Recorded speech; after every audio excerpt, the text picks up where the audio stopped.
Mr. Nicholas and the midlife meltdowner. Nicholas had always been proud of his hair. Thick, dark, wavy, his one true asset. But at 35, the universe decided it was time for him to suffer. First, it was the widening forehead. Then, the cursed bald spot. By the end of the year, his hairline had retreated so far it was practically living in another time zone. Denial hit him hard. He bought overpriced serums, massaged his scalp like it was a magic lamp, and even tried a ridiculous combover that made him look like a half-plucked bird. But deep down, he knew the truth. So, like any man going through an existential crisis, Mr. Nicholas decided to reinvent himself. But instead of buying a motorcycle or hitting the gym, he made a much worse choice. He convinced himself that what he really needed was to date younger women.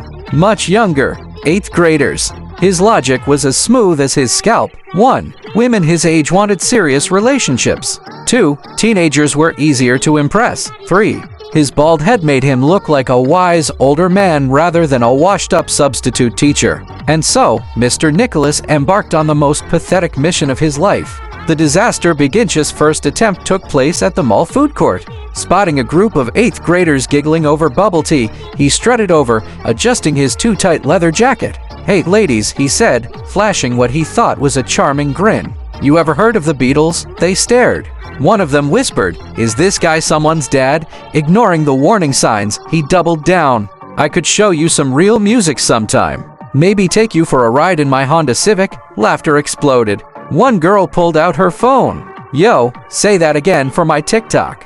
This is comedy gold. Defeated but not broken, Mr. Nicholas tried again, this time at the local roller rink. He showed up in neon sunglasses and Air Force One, convinced he blended in. "What's up, my fellow teens?" he said, throwing finger guns at a group of 13-year-olds. Security escorted him out within 10 minutes. The final straw, his last attempt, was at a middle school dance, where he snuck in claiming to be a cool DJ. But the moment he started doing the moonwalk and calling himself Big Daddy NIC, the principal had him thrown out.